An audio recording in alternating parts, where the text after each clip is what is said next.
Some of the guys, you got excellent name here, back again for APA Week 4 up against Scotty. He has a team of Mega Diancie, Thunderous Eye, Hippowdon, Entei, Hanstarus, Venusaur, PZ, Scavalier, Hitmontop, Jellicent, and Weezing.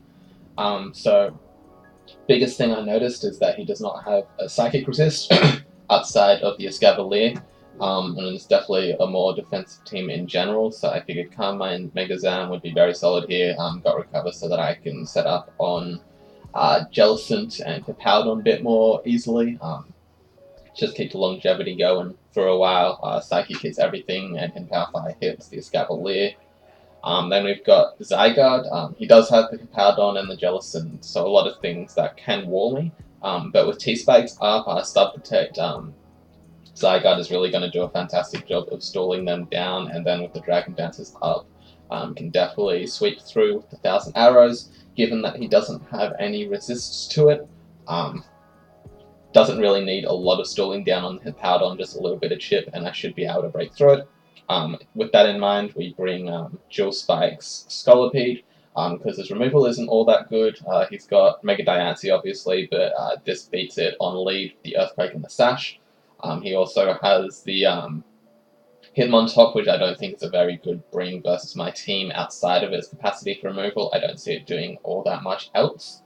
And obviously Thunderous Eye is there too, but it wouldn't be, it would be a bit of wasted potential to run Defog on it, so I feel like I should be able to keep these up. Then we are running Assault Vest Mesprit, once again just because he's quite Psychic weak. This also serves as a really nice pivot. Can soft check the PZ and get some good damage on it, soft check the Mega Diancie and the Thunderous and get good damage onto that. Psychic 2 it KOing pretty much everything offensively. And then it just makes for a really nice pivot as well. And then we've got our bulky core in the back with the Ferrothorn and the Finny. Ferrothorn's going to be mainly for def to deal with the Mega Diancie and the Thunderous, Ockerberry, so that I can take the Hidden Power Fires. It's not necessarily going to be doing a lot versus Thunderous, but Gyro Ball is still going to be doing a decent chunk. I can get my seeds on it, and most importantly, get the rocks up for the Thunderous and the Entei. And then finally, Finny with the Orkan Barrier, just to have something to take the Thunderous hit as a somewhat lure. Nature's Madness is really solid against this team just because he does have those defensive Pokemon that he's likely going to want to swap into. And then Taunt to just make sure that it keeps chips down. And a bunch of defense in here so that I can take on the Entei a bit better, so that I don't have to risk burns on the Zygarde. So jumping into the game, we see that he actually does bring the Hitmontop, which is rather unfortunate.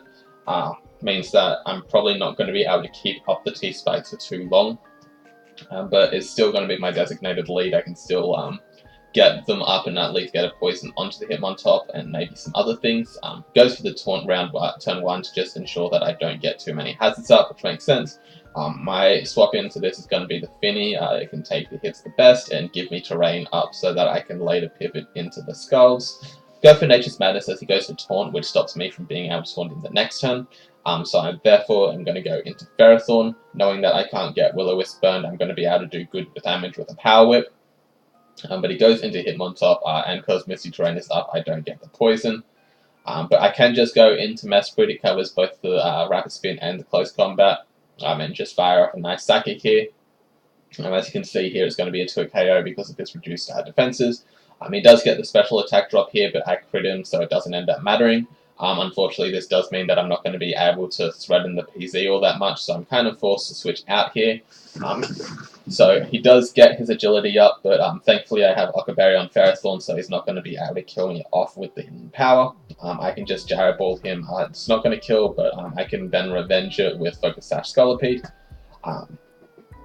So he goes for the Tri-Attack here, trying to get a full power or a freeze, which makes sense. It was his best play in that situation. And now he's going to go into Hitmontop to ensure that I can't get any spikes up. He can spin them away. But he actually ends up going for an Earthquake, predicting me to swap out into, I guess, Finny. I'm just happy to go for Moonblast to get the chip down in case that I can get Scolipede in later to set up a T-Spike. And now I'm going to go into Mesprit, predicting that second Earthquake, but he expects that and goes for the Stone Edge and gets a crit. I can get pretty big damage off onto it with the Psychic. This turn I go for a knockoff, expecting him to slack off Stormy off of the sand. but he actually goes for the rocks here, which is quite unfortunate for me. I could have had this thing dead, but he does slack off that turn as I die. But I can now go into the Finny, threaten Defog, threaten Skulls. Unfortunately, Zam doesn't kill, and I didn't want to take chip on that. I go for the Scold as he goes into Jellicent there. I'm happy to sack this thing off though. It's already done its job, get the Nature's Madness off for the chip as he serves me. But at this point I can go into the Zam. After I accidentally don't bring Magic Guard on it, but I can set up a Calm Mind on this thing, and it's only going to be doing 39%-ish, and then I can recover it off. But he actually goes into Hippo trying to sack it off to get in the Entei afterwards, I imagine. Extreme Speed is a roll to kill me after sand damage. It doesn't actually kill me here, but if he Extreme Speeds and gets the roll, then I will die to sand afterwards. So that's going to be something that I'm fearing here, and he also could be potentially Scarf. And the reason why I do fear that is that because I am very concerned that the Zygarde will not be able to beat Jellicent 1v1. So I need to preserve this in my mind. So I go into the Zygarde here, as he goes for a Sacred Fire, which basically confirms to me that he's probably Scarf. So this just gives me a free Dragon Dance, essentially, since he's locked into Sacred Fire. If he burns me, then it's a bit sucky, but there's nothing I can really do. But he does go into him on top for the Intimidate there. Close combats me there. I'm doing a bit more than I would have expected. Quite an offensive spread, I assume. But I can go for a Protect here as he goes into Jellicent. Great play on his end. But I am +1. I can go for a sub here as he goes for the Shadow Ball, revealing that he probably isn't Wisp, or maybe he just predicted the Shadow Ball. But either way, I can go for the arrows and kill him off because he is apparently rather deaf. He now goes into the Entei. I just Protect to get some more health up, just to ensure that I live. As he reveals to be Hidden Power Ice. But I can just go for an arrows here because I still live the Hidden Power Ice if he goes for that. He goes into him on top to get the Intimidate off once again as he lives the arrows, which just gives me more leftovers recovery as he now goes into the Entei, and I am going to be able to quite easily live the Hidden Power after this Protect as well. And even if he crits me, then Alakazam is also going to be able to eat that up as well. So I can just kill him off with the 2,000 arrows. I'm going to go for a Protect here to ensure that I don't die to the Hidden Power Ice, obviously. And now I can just clean up the game. Very close one for sure. A lot of concern after he brought him on top that I wasn't going to be able to win with the Zygarde.